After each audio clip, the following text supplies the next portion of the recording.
नमस्कार, जनहित में आपका स्वागत है। मैं हूं आपके साथ यशी शुक्ला। मध्य प्रदेश में विधानसभा चुनाव से पहले निकाली जा रही बीजेपी की जन आशीर्वाद यात्रा पर पथराव किया गया। नीमच के मनासा में पथराव की एक घटना हुई। जिस वक्त पथराव किया गया उस वक्त रथ पर बीजेपी नेता कैलाश विजयवर्गीय और मंत्री मोहन यादव रथ पर सवार थे। पथराव में रथ सहित कई गाड़ियां क्षतिग्रस्त हो गई। उज्जैन संभाग की जन आशीर्वाद यात्रा की शुरुआत सोमवार को रक्षा मंत्री राजनाथ सिंह ने नीमच में हरी झंडी दिखाकर की थी। देखिए रिपोर्ट।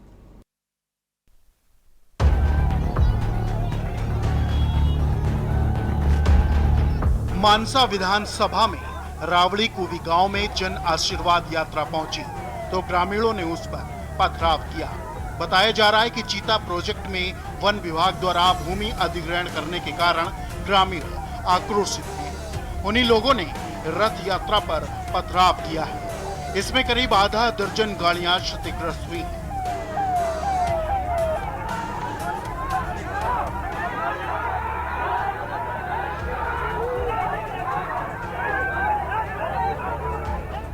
बता दें, चीता परियोजना का सही अर्थ इसके नाम में ही छिपा है। यह परियोजना धरती पर सबसे तेज दौड़ने वाले जीव चीता के संरक्षण के लिए लाई गई है। दुर्भाग्य है कि देश में चीता का अस्तित्व 70 साल पहले ही खत्म हो चुका है।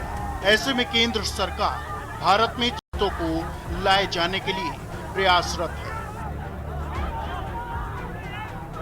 दरअसल कूनो के बाद चीतों का एक और नया ठिकाना मंदसौर का गांधी सागर अभयारण्य में प्रस्तावित है। इसके लिए चीतों के बाड़े बनाए जाने के लिए वन विभाग जंगल में फेंसिंग कर रहा है, जिससे ग्रामीणों के पशुओं को आने जाने नहीं दिया जा रहा है। इसी बात को लेकर ग्रामीण भड़क गए और उन्होंने इसका विरोध प्रदर्शन भी किया। इस यात्रा के प्रभारी कैलाश विजयवर्गीय, उच्च शिक्षा मंत्री मोहन यादव, बंसीलाल गुर्जर और मानसा विधायक माधव मारू भी यात्रा के साथ थे। बीजेपी नेताओं का आरोप है कि कांग्रेस ने यह हमला कराया है। बीडी शर्मा ने कार्यकर्ताओं से अपील की है और ताकत के साथ यात्रा को आगे बढ़ाएं। ये यात्रा कैसे रोकी जाए, इसको लेकर कांग्रेसी षड्यंत्र कर रही है।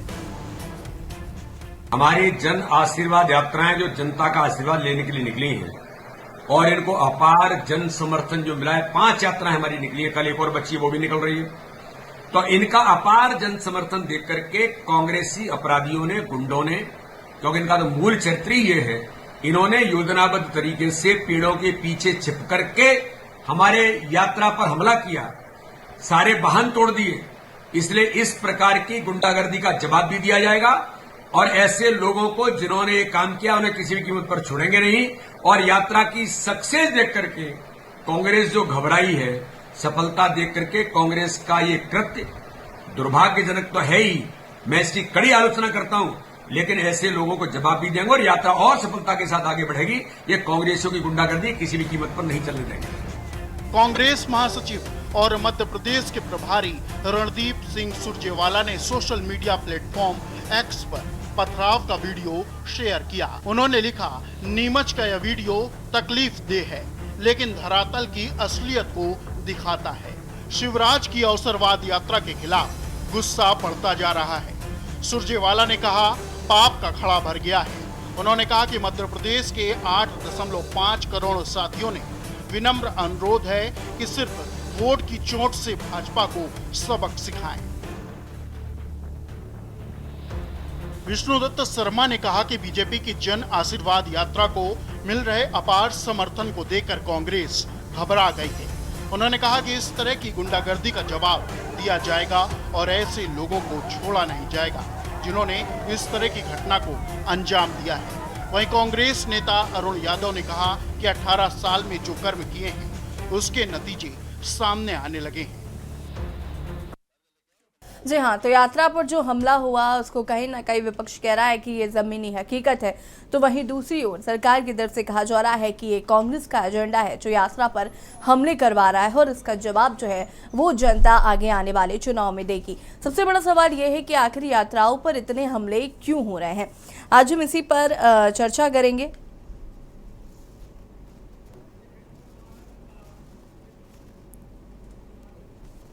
हमारे साथ आनंद तारण जी, कांग्रेस प्रवक्ता भोपाल से जुड़ चुके हैं। आनंद जी, क्या कुछ कहना चाहेंगे नीमच में जो हुआ, और इसका ठीकरा तो कांग्रेसियों के सर पे ही फोड़ दिया गया है। आवाज आ रही है मेरी? जी जी। Hello hello. हाँ जी, आ रही है आवाज। आवाज आ रही है? जी जी। अब मेरा कहना ये है कि हम में कमी है, हम में अकर्मण्यता है, आरोप कांग्रेस पे लगाते हैं। ये तो भारतीय जनता पार्टी का पिछले 20 साल से नहीं चल रहा है।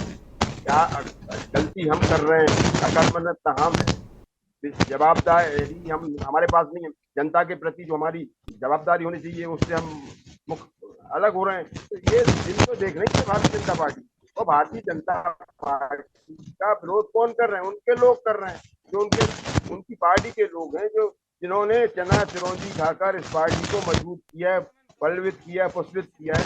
आज अगर उनके हितों पर डाका डाला। आनंद जी, हम आपको फिर से कनेक्ट करने की कोशिश करते हैं, आपकी आवाज़ हम तक स्पष्ट रूप से नहीं आ पा रही है। आपको बता दें कि ये ट्वीट है, कमलनाथ ने भी इस पर ट्वीट किया है, एमपी कांग्रेस ने भी इस पर ट्वीट किया है, विशर्म बीजेपी शर्मसार मध्य प्रदेश, और लिखा है कि मुख्यमंत्री शिवराज के सामने बीजेपी की महिला सांसद से छेड़छाड़ी। तमाम आरोप जो है लगातार लगाए जा रहे हैं कांग्रेस द्वारा। आपको बता दें कि मध्य प्रदेश में चुनाव होने हैं, उसको लेकर ये यात्रा निकाली जा रही है, और कैलाश विजयवर्गीय इस यात्रा में थे और पथराव हुआ। यहाँ पर तस्वीरें भी आप देख सकते हैं, और इस पर कांग्रेस ने ट्वीट भी किया है। आनंद जी, अपनी बात को पूरा कर सकते हैं आप?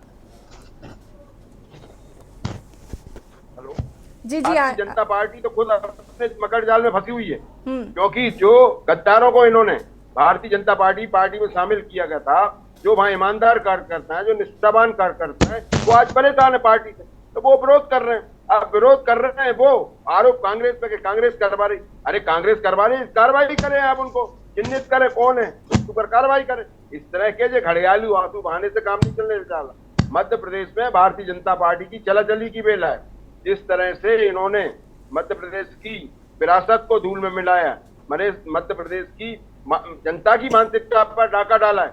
आज मध्य प्रदेश की जनता उतावली है, उत्तेजित है कि भारतीय जनता पार्टी से तो हाथ कर लिए जाए, और निश्चित रूप से आज जो भारतीय जनता पार्टी के लोग और जनता ने मिलकर जो इनका विरोध किया है, अब वो करेंगे क्या? आरोप उनकी मजबूती है कि कांग्रेस के अलावा उनके पास कोई विकल्प ही नहीं, तो आरोप वो कांग्रेस पे लगा रहा है। तो ये तो उनका चरित्र है।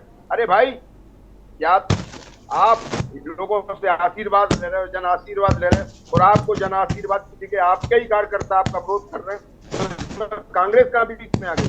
ये भारतीय, और सरकार आपकी है, सरकार भारतीय जनता पार्टी की मध्य प्रदेश में, और आरोप कांग्रेस के ऊपर लगा रही है। इससे ज्यादा अकर्मण्य कौन सी सरकार होगी जो लाइन ऑर्डर नहीं संभाल पा रही, जो अपनी यात्रा का सुरक्षा नहीं कर सकती? इससे ज्यादा शर्मनाक बात क्या हो सकती है? वो आम जनता की क्या सुरक्षा करेगी? ये बहुत सोचनीय बात। बिल्कुल। अगर मैं बात करूं आनंद जी, तो बीजेपी की यात्रा का जगह जगह पर विरोध देखने को मिल रहा है, इस पर क्या कहना चाहेंगे? विरोध क्यों नहीं होगा? आप बताइए, विरोध क्यों नहीं होगा? क्योंकि जो पार्टी व्यापारी पार्टी हो गई हो, जिस पार्टी ने चाल चरित्र चेहरे की बात की थी कि हमारा चाल चरित्र चेहरा दूसरी पार्टियों से अलग है, हम हर स्तर पे दूसरी पार्टियों से अलग काम करेंगे, तो वो उसने कितना अपना घिनौना चरित्र सामने प्रस्तुत किया कि अगर उनके खिलाफ जनादेश आया तो उन्होंने किस तरह से तोड़फाड़ करी, किस तरह से लोगों को डराया, धमकाया और अपनी पार्टी में शामिल कर लिया। तो ये पूरे देश में हो रहा है, न केवल मध्य प्रदेश में, पूरे महाराष्ट्र में देख लीजिए और दूसरे प्रदेशों में देख लीजिए, जहाँ जहाँ इनने सरकार बनाई तोड़फोड़ करके, तो उसका हाथ में इसी तरह से होगा। कर्नाटक में भी उन्होंने यही किया था, तो कर्नाटक में आज भारतीय जनता पार्टी के, अब मध्य प्रदेश सहित कर्नाटक के बाद अब जो चुनाव होंगे इस देश में, निश्चित रूप से भारतीय जनता पार्टी अब गर्त में जाएगी, क्योंकि इस देश की जनता के विश्वास से उठ चुके हैं।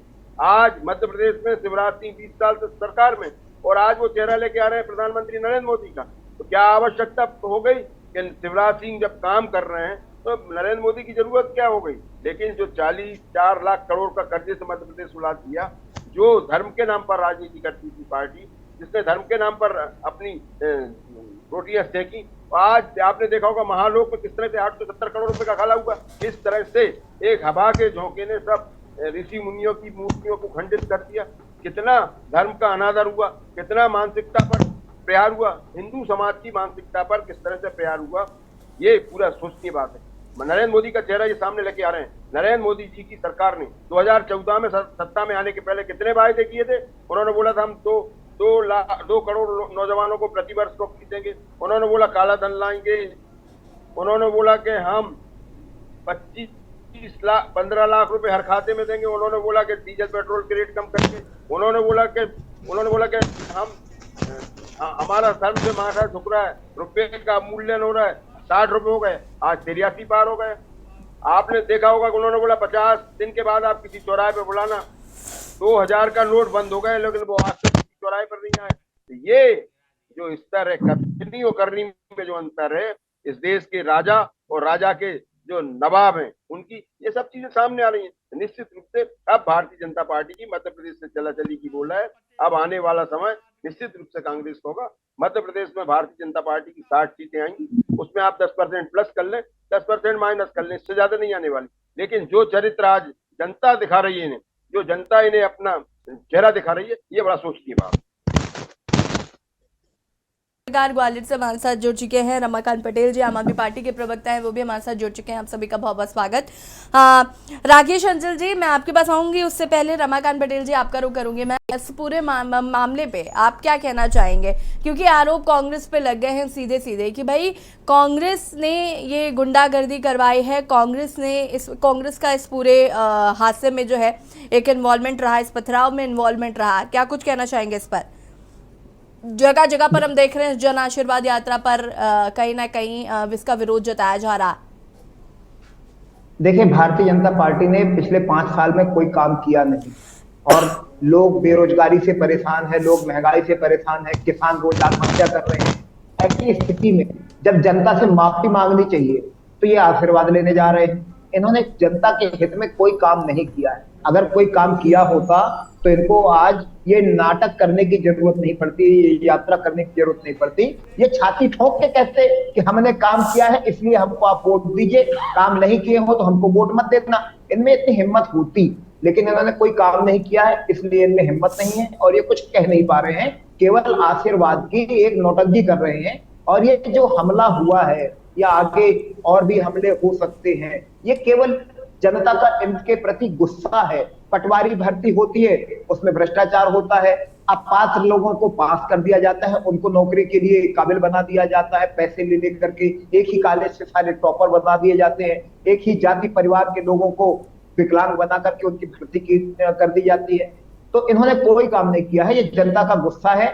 और ये हमने तो पहले भी कहा था कि जैसे आप जा रहे हो ये नौटंकी करने के लिए, जनता आपको उल्टे पांव वापस भेजेगी और जनता ने भेजा। ठीक है। मैं यहाँ पर राकेश अंचल जी का रुख करना चाहूंगी। राकेश जी, अगर मैं बात करूँ, ये जो जगह जगह पर विरोध हो रहा है, क्या चुनावी चाल बदल सकती है, चुनावी एजेंडा बदल सकता है? क्या शिवराज की जो योजनाएं हैं महिलाओं के लिए या बेटियों के लिए या अन्य जो योजनाएं हैं, क्या वो काम नहीं कर रही हैं, जिसकी वजह से जगह जगह विरोध का सामना करना पड़ रहा है, भले ही ठीकरा विपक्षी दलों पर फोड़ दिया जाए? राकेश जी, अनम्यूट कीजिएगा प्लीज।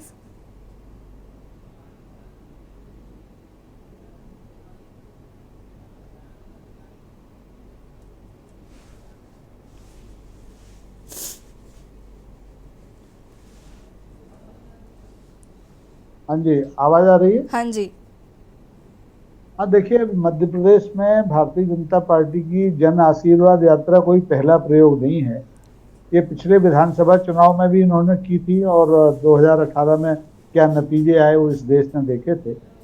लेकिन इस बार की स्थितियां दूसरी हैं। इस बार मध्य प्रदेश में जनादेश की सरकार नहीं है, ये धनादेश की सरकार है। कांग्रेस को तोड़ की सरकार को गिरा करके बनाई गई सरकार है।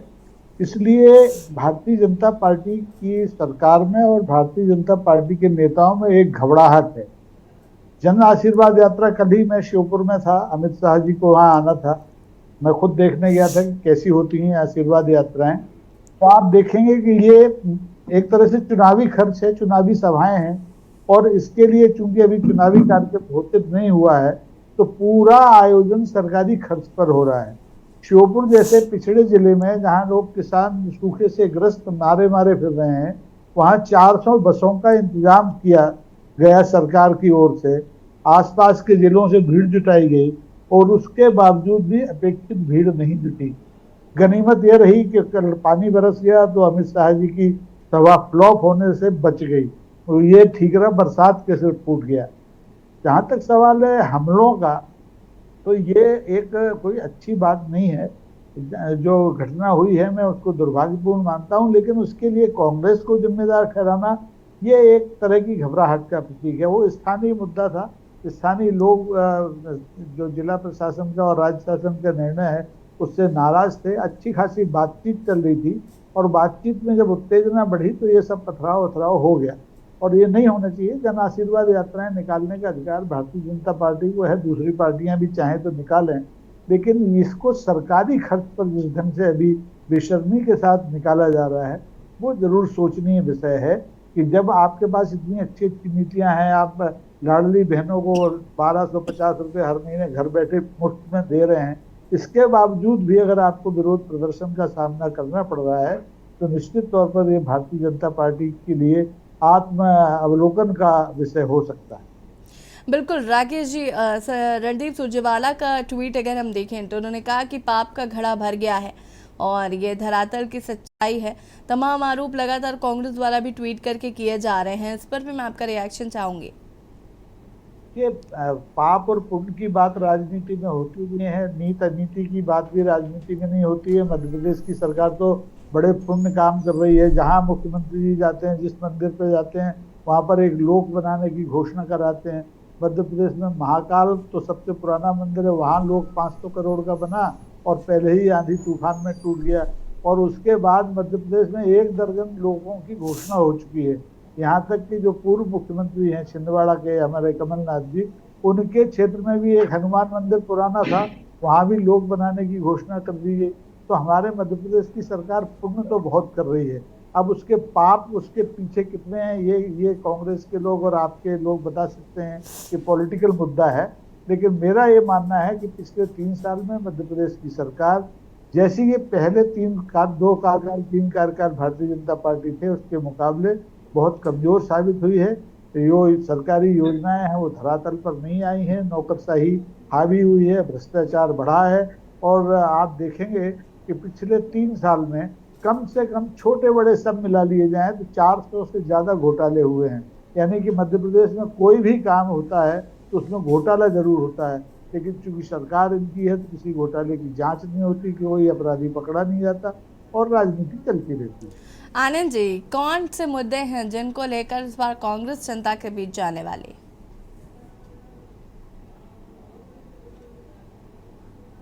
अनम्यूट कीजिएगा आनंद जी।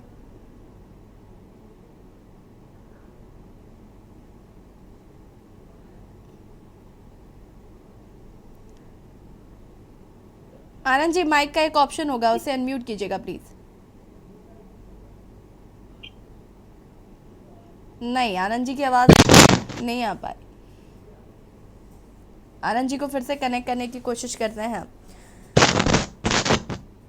आम आदमी पार्टी का क्या रोल रहने वाला है रमाकांत जी?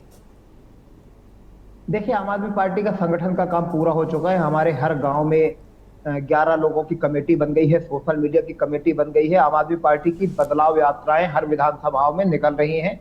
और पहले भी आपने देखा है कि अरविंद केजरीवाल जी और भगवंत मान जी का एक प्रोग्राम हुआ था। अभी जल्द ही अरविंद केजरीवाल जी और भगवंत मान जी का एक और प्रोग्राम मध्य प्रदेश में होने वाला है। तो आम आदमी पार्टी ने अरविंद केजरीवाल जी की 8 गारंटियां मध्य प्रदेश की जनता के लिए लॉन्च की हैं। उन गारंटी कार्ड को लेकर के आम आदमी पार्टी के कार्यकर्ता घर घर जी हाँ, तो हाँ जी। आम आदमी पार्टी क्या एक एक कार्यकर्ता अरविंद केजरीवाल जी की 8 गारंटियों को लेकर के लोगों के बीच में उनके घर घर जा रहे हैं, उनको बतला रहे हैं कि आम आदमी पार्टी की सरकार आएगी तो हम सबको रोजगार देंगे। जब तक रोजगार नहीं देते हैं तब तक बेरोजगारी भत्ता 3000 रुपए महीना देंगे, 10 लाख लोगों को रोजगार देंगे। हम बतला रहे हैं कि नवंबर तक का आपका पूरा बिजली का बिल माफ रहेगा और आने वाले समय में पूरे 5 साल आपको बिजली का पैसा 300 यूनिट तक नहीं देना पड़ेगा। हम बतला रहे हैं कि अगर कोई बीमार हो जाता है तो उसके इलाज में चाहे 1 रुपए खर्च हो, चाहे 1 करोड़ भी खर्च हो, बेहतरीन इलाज की व्यवस्था होगी, आपका कोई पैसा नहीं लगेगा। जैसा हमने दिल्ली में करके दिखलाया, हम उसी दिशा में पंजाब में करने जा रहे हैं। हम बतला रहे हैं कि तीर्थ यात्राएं, लेकिन ये जो आपका गठबंधन है उसके अकॉर्डिंगली क्या? देखिए, विधानसभा के चुनाव के लिए कहीं कोई गठबंधन नहीं है। विधानसभा के चुनाव आम आदमी पार्टी हो या अन्य पार्टियां हो, अपने अपने तरीके से अपने अपने मजबूती के साथ लड़ेगी। हाँ। गठबंधन जो है वो लोकसभा के लिए है, 2024 के इलेक्शन के लिए। हाँ। एनडीए के खिलाफ इंडिया है। तो विधानसभा के चुनाव आम आदमी पार्टी पूरी मजबूती से लड़ेगी और मैं विश्वास दिलाता हूं आपके सभी दर्शकों को हाँ। कि आप निश्चिंत रहें। आम आदमी पार्टी मध्य प्रदेश में सरकार बनाएगी, सरकार बना करके जनता की सेवा करेगी। हमारे साथ एक दर्शक हैं, प्रेम चेन्नई से जुड़ चुके हैं। प्रेम, बहुत बहुत स्वागत है आपका और अपनी राय रख सकते हैं आप। नमस्कार मैम। जी नमस्कार। मैं तो खाली ये बोलना चाहता हूँ कि आज जब भी चुनाव होते हैं, जी अगर बीजेपी वाले की वहाँ सरकार है तो भी वो हंगामा करते हैं वहाँ जाके, अगर उनकी सरकार नहीं है तो भी वो हंगामा करते हैं इलेक्शन टाइम में। बंगाल का उदाहरण ले लीजिए, बंगाल में इन्होंने धमा चौकड़ी मचाई, वहाँ पे ध्यान सब उनका भ्रष्ट किया तो वहाँ हार गए। अंतिम में इनकी सरकार है फिर भी कांग्रेस पर द्वेष लगा रहे हैं क्योंकि यहाँ डगमग लग रही है इनको की जाएगी। मुझे समझ में नहीं आता, इतनी मजबूत पार्टी होके इतनी ओछी विरोधी क्यों कर रहे हैं ये लोग, दूसरे पर लगाते हैं इल्जाम हर जगह। क्या इनको खाली बीजेपी छोड़ के और कोई पार्टी भारतवर्ष में राजनीतिक पार्टी अच्छी नहीं है? इसका मतलब क्या है? इसका श्रेय हमारे पीएम साहब को ही जाता होगा। उनको सोचना चाहिए कि हम सब पार्टियों पर क्यों इल्जाम लगा रहे हैं कि वो खराब है, वही दंगे फसाद करा रही है, वही सब भ्रष्ट है, वही सब अपराधी है। ये उचित नहीं लगता है। आप चलिए, बहुत बहुत शुक्रिया आपका कॉल करने के लिए। और लगातार टीवी स्क्रीन पर नंबर फ्लैश हो रहे हैं, इस मुद्दे से जुड़ी आपकी कोई भी राय हो तो आप हमें कॉल कर सकते हैं। और हमारे साथ आनंद तरन जी एक बार फिर से जुड़ चुके हैं। आनंद जी, किन मुद्दों के साथ इस बार आपके क्या मुद्दे होने वाले हैं, किन मुद्दों के साथ जनता के बीच जाएंगे? आवाज आ रही है? आवाज जी जी जी जी आवाज आ रही है जी। देखिए, कमलनाथ जी, मेरा नाम रमाकांत पटेल है। राकेश आंचल चल रहा है उस पे, कृपया उसको सही करवा दें। मेरा नाम रमाकांत पटेल। जी जी। चलिए पटेल साहब नमस्कार। मेरा निवेदन ये है कि हमने अगर घोषणा की है कि 500 रुपए में हम गैस सिलेंडर देंगे तो निश्चित रूप से देंगे। अगर हमने घोषणा की है कि 100 यूनिट बिजली माफ और 200 पे हाफ, तो निश्चित रूप से उसको आगे काम। अगर हमने बोला है सरकारी कर्मचारियों को पेंशन देंगे तो देंगे। अगर हमने महिलाओं की बात की है कि 1500 रुपए उन्हें प्रति माह देंगे तो देंगे। तो जो भी हमने वायदे किए निश्चित रूप से उन सब वायदों को पूरा करेंगे। और जिस तरह से हमने बोला था कि किसानों का कर्जा माफ, तो आपने देखा होगा 27 लाख किसानों को कर्जा माफ कर दिया था। आपने देखा होगा 100 रुपए में 100 यूनिट लाइट की थी।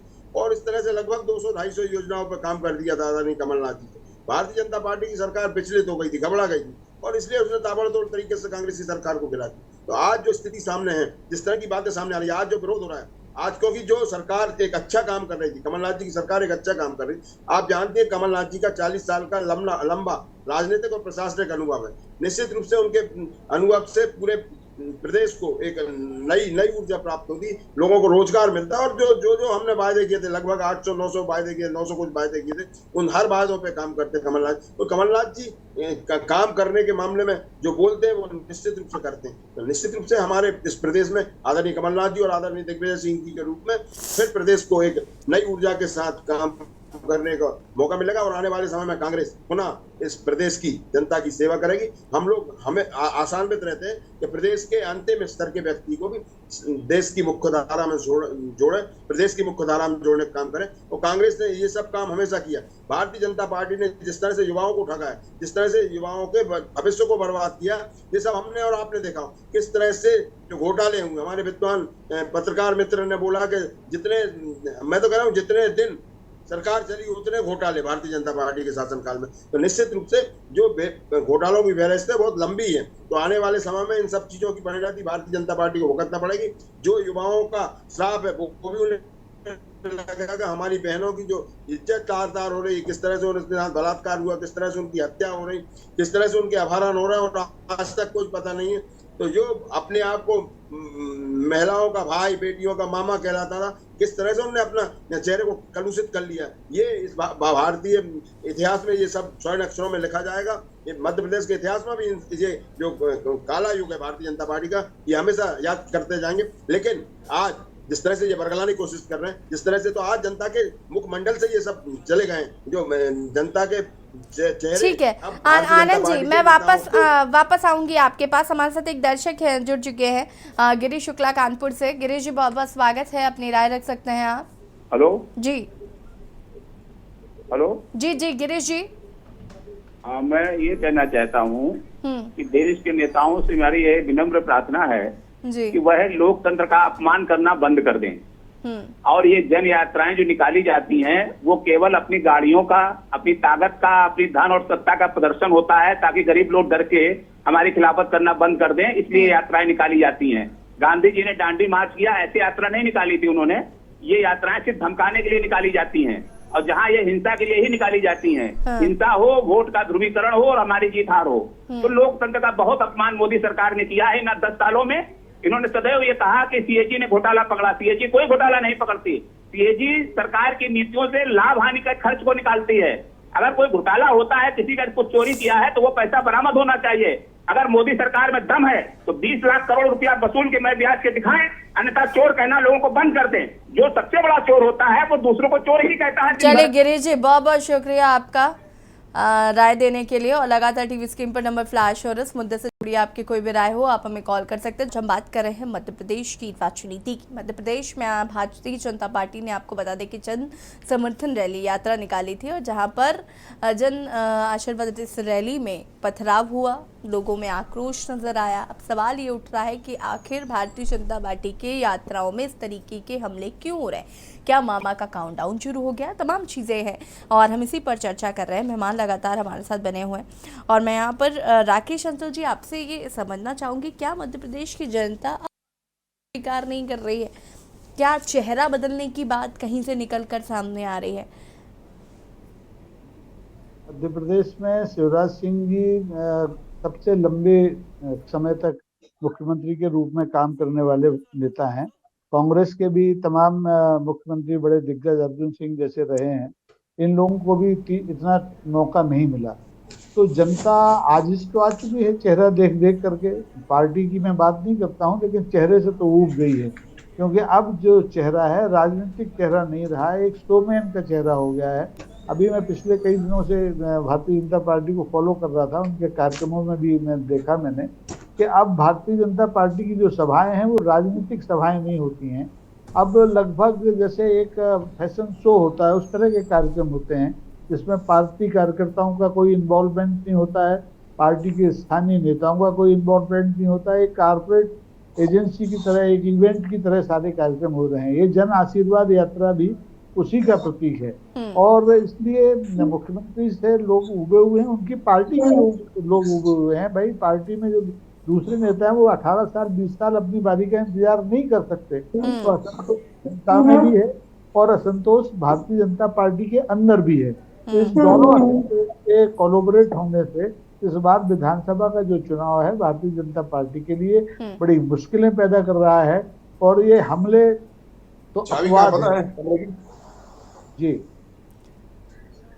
बिल्कुल राकेश जी, मैं वापस आती हूँ आपके पास। हमारे साथ उमेश जैन मेरठ से जुड़ चुके हैं। उमेश जी बहुत बहुत स्वागत है आपका, अपनी राय रख सकते हैं आप। नमस्ते मैडम जी नमस्कार। हाँ, मैं ये कहना चाहता है कि मध्य प्रदेश में जो बीजेपी है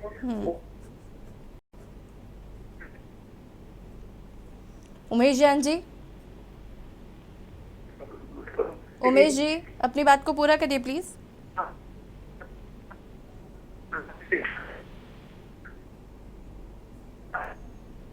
उमेश जैन जी से शायद संपर्क टूट गया, आप हमें फिर से कॉल कर सकते हैं। लगातार टीवी स्क्रीन पर नंबर फ्लैश हो रहे हैं।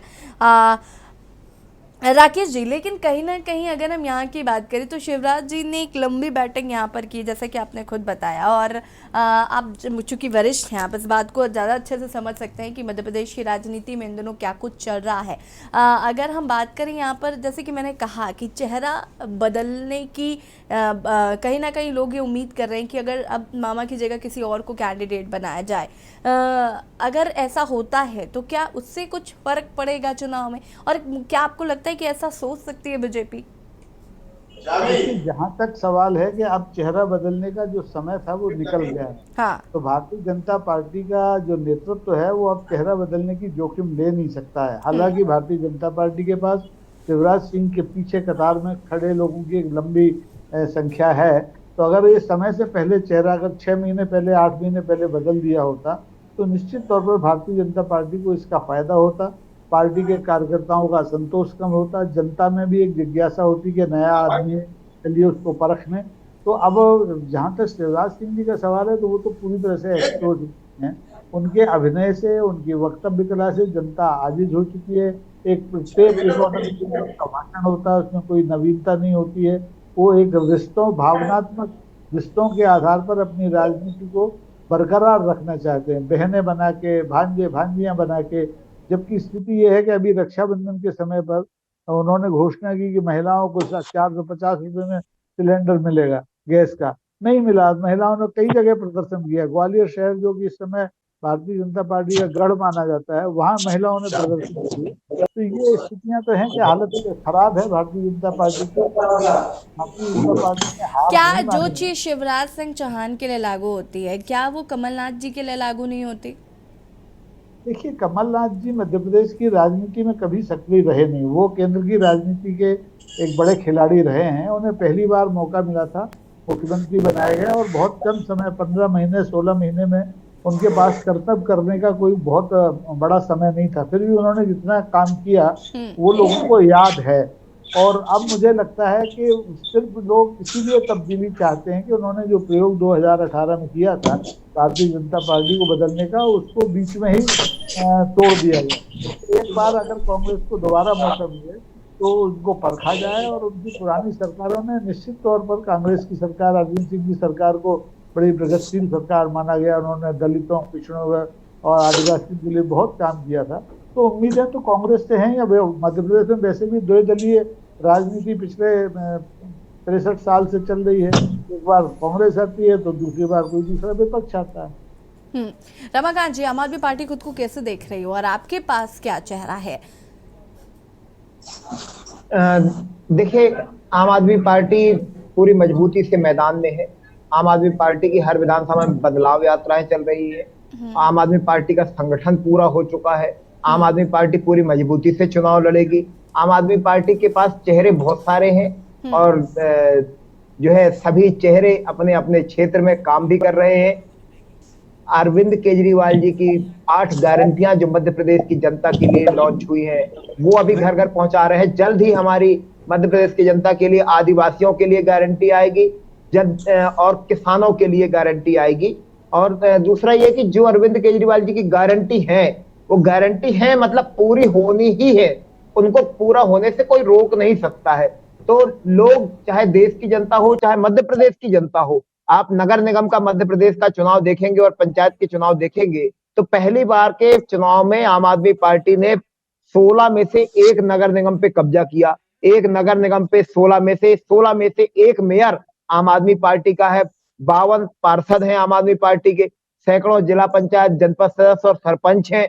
तो आम आदमी पार्टी के ऐसे लीडर जो अलग अलग जगहों पे पूरे मध्य प्रदेश में बीज के रूप में तैयार हुए थे, आज वो बड़े पौधे बन गए हैं। और जल्दी ही आपको दिखाई देगा कि मध्य प्रदेश के इन चुनावों में जनता दिल्ली और पंजाब के कामों को कैसे मध्य प्रदेश में लाने के लिए आम आदमी पार्टी को चुनेगी। पार्टी के लिए क्या कहना चाहेंगे? आम आदमी पार्टी को कैसे आंक रहे हैं आप?